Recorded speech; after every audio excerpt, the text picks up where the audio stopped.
नमस्कार विद्यार्थियों। पिछली क्लास में अपने बात की थी कि समाजशास्त्र की प्रगति, नेचर ऑफ सोशियोलॉजी। आपको बताया था कि विज्ञान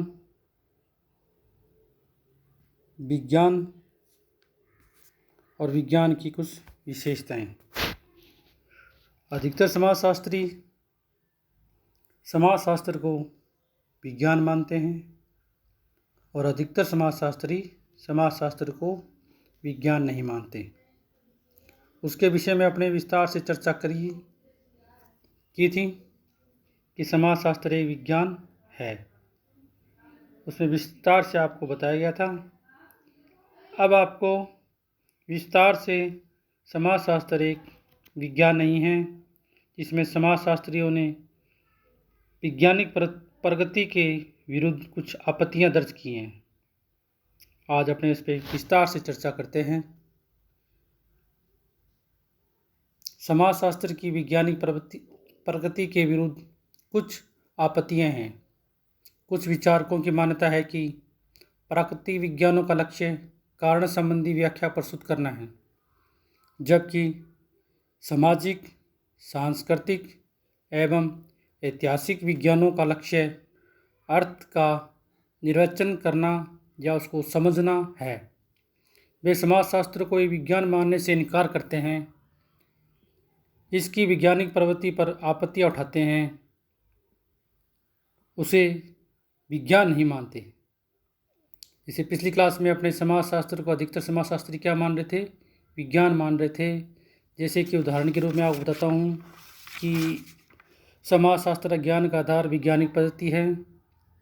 ये समाजशास्त्र को विज्ञान मानते हैं। समाजशास्त्र में अवलोकन द्वारा तथ्यों को एकत्रित करना। नंबर 3, समाजशास्त्र में तथ्यों का वर्गीकरण एवं विश्लेषण किया जाता है। नंबर 4, समाजशास्त्र में क्या का वर्णन किया जाता है। नंबर 5, समाजशास्त्र में कार्य कारण संबंधों की विवेचना की जाती है। नंबर 6, समाजशास्त्र में सिद्धांतों की स्थापना की जाती है। नंबर 7, समाजशास्त्री सिद्धांतों की पुनः परीक्षा संभव है। नंबर 8, समाजशास्त्र के सिद्धांत सार्वभौमिक हैं। नंबर 9, समाजशास्त्र में भविष्यवाणी करने की क्षमता है। तो अपने पिछली क्लास में समाजशास्त्र को एक विज्ञान बनाने के अधिकतर समाजशास्त्री थे। अब अपने बात करते हैं समाजशास्त्र की प्रकृति के विरुद्ध वैज्ञानिक प्रगति के विरुद्ध कुछ आपत्तियां दर्ज की हैं। तो नंबर 1 अपने बात करते हैं वैशेषिक का अभाव। वैशेषिकता का अर्थ है तटस्थता। तटस्थता का अर्थ है पक्षपात रहित रहना। पक्षपात रहित अध्ययन से है। समाजशास्त्र की वैज्ञानिक प्रगति के विरुद्ध यह तर्क दिया गया है कि यह प्रकृति विज्ञानों के समान अपनी अध्ययन वस्तु को वस्तुनिष्ठ के साथ अध्ययन नहीं कर सकता। इसका कारण यह दिया जाता है कि समाजशास्त्र जिस समाज, जाति, परिवार, धर्म, सामाजिक संस्थाएं, सामाजिक समस्याएं, सामाजिक मूल्यों आदि का अध्ययन कराता है, वह स्वयं भी इनमें भागीदारी होता है, इनका एक अंग होता है। अतः इन सब के वस्तुनिष्ठ अध्ययन में इसकी स्वयं की रुचि, रुझान, पूर्वाग्रह तथा व्यक्तिगत विचार बांधक होते हैं। तटस्थता का अभाव है। इसमें पहली आपत्ति ये थी कि तटस्थता का अभाव है। इसके अंदर समाजशास्त्र में किसका है? तटस्थता का अभाव, जिसके अंदर समाज, जाति, परिवार, धर्म, सामाजिक संस्थाएं, सामाजिक समस्याएं, सामाजिक मूल्यों आदि का अध्ययन करता है, वे स्वयं भी इसका अंग भागीदार होता है। अब इसी तटस्थता के अभाव के आलोचना और की है कुछ समाजशास्त्रियों ने। इतना सही है कि इसकी तटस्थता प्राकृतिक विज्ञानों में पाई जाती है, उतनी समाजशास्त्र में नहीं पाई जाती। परंतु इसका तात्पर्य यह नहीं है कि समाजशास्त्र में तटस्थता का अभाव है। आज समाजशास्त्र ने भी ऐसी पद्धतियों का विकास कर लिया है जिसकी सहायता से व्यक्तिगत पक्षपात को अध्ययन में बाधक बनाने से रोक सकता है या रोका जा सकता है। नंबर 2, सामाजिक घटनाओं की जटिलता। नंबर 2 किसका है? सामाजिक घटनाओं की जटिलता। समाजशास्त्र की वैज्ञानिक प्रगति के विरुद्ध एक आपत्ति यह उठाई गई है कि समाजशास्त्र में सामाजिक पर घटनाओं का अध्ययन करता है, जो कि काफ़ी जटिल है। एक ही सामाजिक पर घटना अनेक कारणों से घटित होती है और उन सभी कारणों और उनमें से प्रत्येक की निर्धारित करना बहुत कठिन है। समाजशास्त्र के लिए जटिल सामाजिक संबंधों और मानवीय मूल्यों का वैज्ञानिक तरीके से अध्ययन करना बड़ा मुश्किल है, क्योंकि इसके पीछे अनेक कारण होते हैं जो समय समय पर बदलते रहते हैं। इसके विपरीत भौतिक विज्ञानों में घटनाओं का अध्ययन करते हुए उनके विभिन्न कारणों को पृथक किया और प्रत्येक के सापेक्षिक महत्व का पता लगाया जा सकता है। अब इसकी आलोचना की है, जटिलता किसी भी अध्ययन वस्तु के विज्ञान कहलाने में बाधक नहीं है।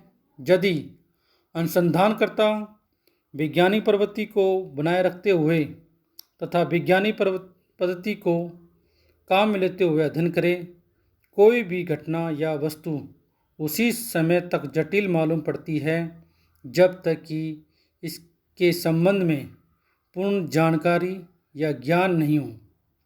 एक विदेशी भाषा हमारे लिए बहुत कठिन हो सकती है यदि हमें उसके संबंध में कोई भी ज्ञान नहीं है, परंतु उसे सीख लेने या उसके संबंध में ज्ञान प्राप्त कर लेने पर जटिलता दूर की जा सकती है। विद्यार्थियों, समाजशास्त्र में सामाजिक घटनाओं की जटिलता पर जोर दिया गया है। नंबर 3, सामाजिक घटनाओं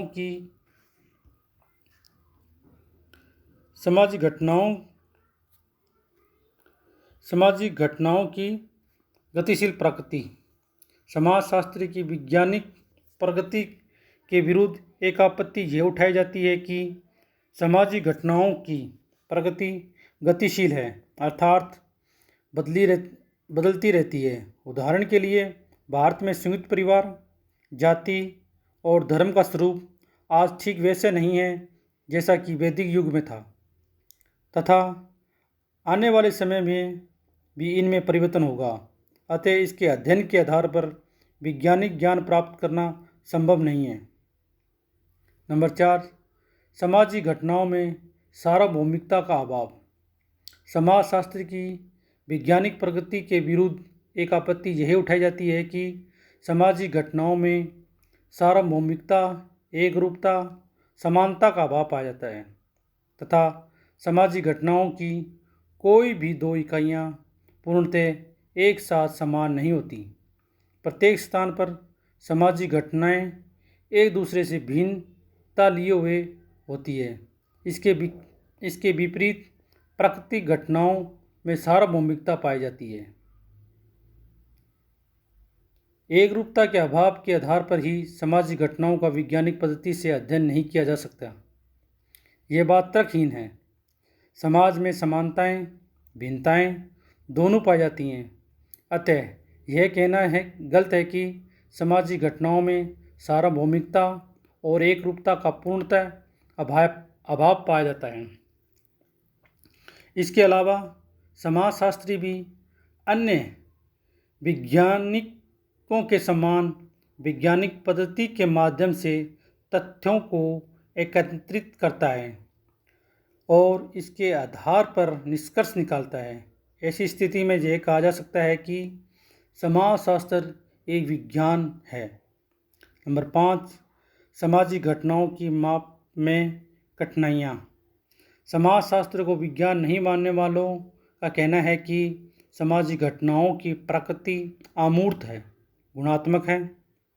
अपनी इस प्रकृति के कारण ही सामाजिक घटनाओं को लंबाई, चौड़ाई या वजन के आधार पर नाप तोल नहीं किया जा सकता। इसके विपरीत प्राकृतिक विज्ञानों में नाप तोल संभव है। सामाजिक घटनाओं के संबंध में निकले गए अधिकतर निष्कर्ष अनुमान एवं अवलोकन पर ही आधारित होते हैं। अतः इनमें वैज्ञानिकता का अभाव पाया जाता है। समाजशास्त्र की वैज्ञानिक प्रगति के विरुद्ध उपयुक्त आरोप सही नहीं है। सर्वप्रथम तो विज्ञान के लिए माप की कोई आवश्यक तत्व नहीं है, केवल एक सहायक तत्व है। फिर समाजशास्त्र ने भी अपनी एक ऐसी प्रविधियों का विकास कर लिया है जिसकी सहायता से सामाजिक घटनाओं की माप काफ़ी सीमा तक संभव है। नंबर 6, कार्य-कारण संबंधों का अभाव। कार्य-कारण संबंधों का अभाव। वैज्ञानिक सदैव यह जानने में रुचि रखते हैं कि कोई वस्तु ऐसी क्यों है, अर्थात वे घटना या कार्य के कारण जानने का प्रयत्न करते हैं। किसी भी विज्ञान के लाने के लिए इसमें कारणता संबंधी गुण होना आवश्यक है। यह जानना जरूरी है कि किस कार्य या घटना के पीछे क्या क्या कारण हैं। समाजशास्त्र की वैज्ञानिक प्रगति के विरुद्ध आपत्ति यह उठाई जाती है कि इसमें कार्य कारण संबंधों का अभाव पाया जाता है। यह आरोप सही नहीं है। आज समाजशास्त्र कार्य कारण संबंधों का अध्ययन करने की स्थिति में है। मैकैबर पेज, इमाइल दुर्खिम आदि ने समाजशास्त्र में कार्य कारण संबंधों की खोज पर विशेष जोर दिया है। समाजशास्त्र में प्रयोगशाला नहीं है। नंबर 7, समाजशास्त्र में प्रयोगशाला नहीं है। समाजशास्त्र की वैज्ञानिक प्रगति के विरुद्ध एक प्रमुख आरोप यह लगाया जाता है कि इसके पास भौतिक या प्राकृतिक विज्ञानों के समान अपनी कोई प्रयोगशाला नहीं है जिसमें नियंत्रित दिशाओं का अध्ययन किया जा सके। साथ ही यह भी कहा जा सकता है कि प्रयोगशाला के अभाव में प्राप्त निष्कर्षों को प्रमाणिक नहीं माना जा सकता। यह बात सही है कि भौतिक और प्राकृतिक विज्ञानों के समान समाजशास्त्र के पास कोई बंद कमरे वाली प्रयोगशाला नहीं है। इसका अर्थ यह नहीं है कि समाजशास्त्र में प्रयोगशाला पद्धति का प्रयोग नहीं किया जा सकता। गिलिन ने लिखा है, प्रयोगशाला पद्धति सूक्ष्म या यथार्थ अवलोकन की एक सामान्य प्रणाली मात्र है। समाजशास्त्र में अवलोकन विधि को काम में लेते हुए तथ्य एकत्रित किए जा सकते हैं। साथ ही समाजशास्त्र की विषय सामग्री इस प्रकार की है कि उसे बंद कमरे या प्रयोगशाला में रखकर अध्ययन करना संभव नहीं है। किसी सन्यासी, डाकू, अपराधी का अध्ययन तो उसके चारों ओर की स्वाभाविक परिस्थितियों में किया जा सकता है, न कि किसी बंद कमरे में। यह कहा जा सकता है कि समाजशास्त्र की प्रयोगशाला संपूर्ण समाज ही है। नंबर 8, समाजशास्त्र भविष्यवाणी करने में असमर्थ है। समाजशास्त्र की वैज्ञानिक प्रगति के विरुद्ध यह आपत्ति उठाई जाती है कि यह भविष्यवाणी करने में असमर्थ है। इसके नियम सार्वभौमिक रूप से सत्य नहीं हैं, जिन्हें सभी समाजों और कालों में लागू किया जा सकता है। इसके विपरीत प्राकृतिक और भौतिक विज्ञानों के नियम सार्वभौमिक रूप से सत्य होते हैं। उदाहरण के रूप में अग्नि में हाथ देने पर वह जलेगा ही, इसी प्रकार पानी में कागज़ डालने पर वह गलेगा ही। यह बात सभी स्थानों और कालों के लिए सत्य है कि समाजशास्त्रीय नियमों में निश्चिततापूर्ण भविष्यवाणी करने की क्षमता का अभाव पाया जाता है। भविष्यवाणी करने की सीमित योग्यता न केवल समाजशास्त्र में बल्कि प्राकृतिक तथा भौतिक विज्ञानों तक ही पाई जाती है। इन विज्ञानों के द्वारा निकाले गए अनेक निष्कर्ष सत्य नहीं होते। कई भविष्यवाणी गलत प्रमाणित होती हैं। उदाहरण के लिए मौसम विज्ञान द्वारा की गई भविष्यवाणी कई बार गलत होती हैं।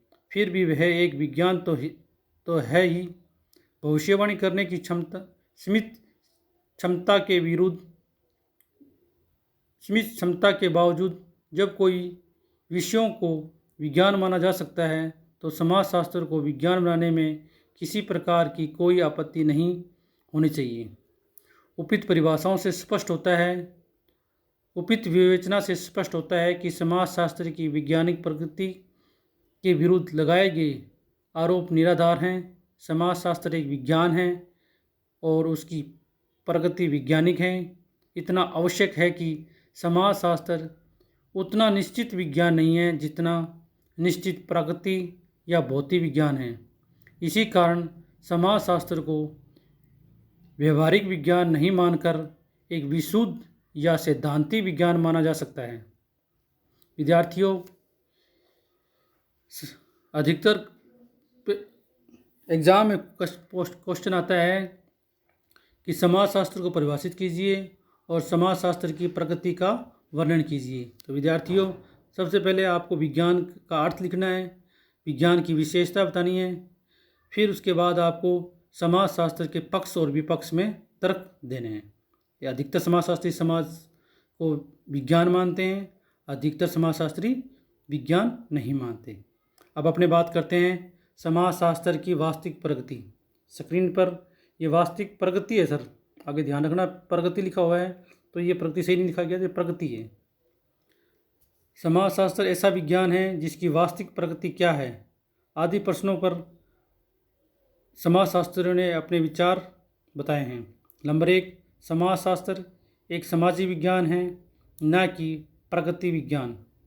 नंबर 1, समाजशास्त्र क्योंकि मूलतः सामाजिक घटनाओं, सामाजिक समूहों, सामाजिक संबंधों, सामाजिक क्रियाओं एवं समस्याओं का अध्ययन करता है, अतः यह एक सामाजिक विज्ञान है। यहाँ प्राकृतिक घटनाओं का अध्ययन नहीं कर सकता। नंबर 2, समाजशास्त्र एक निष्पक्ष या वास्तविक विज्ञान है, न कि आदर्शात्मक विज्ञान है। समाजशास्त्र में पक्षपात रहित होकर सामाजिक घटनाओं का अध्ययन किया जा सकता है। ये क्या है का अध्ययन करता है, क्या होना चाहिए का उत्तर नहीं देता। इसका संबंध आदर्शों तथा अच्छे व बुरे, सही व गलत, उचित व अनुचित से नहीं, वरन एक सामाजिक तथ्य जिस रूप में हैं उन्हें उसी रूप में देखता है। नंबर 3, समाजशास्त्र एक विशुद्ध विज्ञान है, न कि व्यवहारिक विज्ञान। विशुद्ध विज्ञान होने के नाते समाजशास्त्र सामाजिक घटनाओं का अध्ययन, विश्लेषण एवं निरूपण कर ज्ञान का संग्रहण करता है। सामाजिक समस्याओं का निदान नहीं करता। गरीबी, बेकारी, अपराध, वेश्यावृत्ति जैसी सामाजिक समस्याओं को हल करना समाजशास्त्रीय कार्य नहीं है। यह शास्त्र तो इनके संबंध में वैज्ञानिक जानकारी उपलब्ध कराता है। नंबर 4, समाजशास्त्र एक अमूर्त विज्ञान है, न कि मूर्त विज्ञान है। समाजशास्त्र सामाजिक संबंधों का अध्ययन कराता है जो कि अमूर्त है, अतः यह एक अमूर्त विज्ञान है, न कि मूर्त विज्ञान है। नंबर 5, समाजशास्त्र एक सामान्य विज्ञान है, न कि विशेष ज्ञान। समाजशास्त्र सामाजिक घटना या व्यक्ति के अध्ययन में रुचि नहीं लेता, वरन यह तो समाज की सभी घटनाओं का सामान्य रूप से अध्ययन करता है। नंबर 6, समाजशास्त्र एक तार्किक और साथ ही अनुभवात्मक विज्ञान है। समाजशास्त्र अपना अध्ययन वैज्ञानिक एवं तार्किक आधार पर करता है। अनुभवात्मक अध्ययन एवं प्रशिक्षण से तथ्यों का संकलन करता है। ये भावात्मक आधार पर अध्ययन नहीं करता। ये किस पर अध्ययन करता है? तथ्यों का संकलन का अध्ययन करता है, भावात्मक आधार पर अध्ययन नहीं करता। उपित विवेचना से स्पष्ट होता है कि समाजशास्त्र की प्रगति वैज्ञानिक है। समाजशास्त्र एक विज्ञान है, इसके द्वारा वैज्ञानिक पद्धति का प्रयोग और सिद्धांतों का प्रतिपादन किया जाता है। समाजशास्त्र एक सामाजिक, वास्तविक, विशुद्ध, अमूर्त, समन्वयकृत, तार्किक, अनुभवात्मक तथा सामान्य विज्ञान है। विद्यार्थियों, नेक्स्ट क्लास में अपने बात करेंगे कि सामाजिक परिप्रेक्ष्य सोशलॉजी पर्सपेक्टिव उसके विषय में बात करेंगे। धन्यवाद।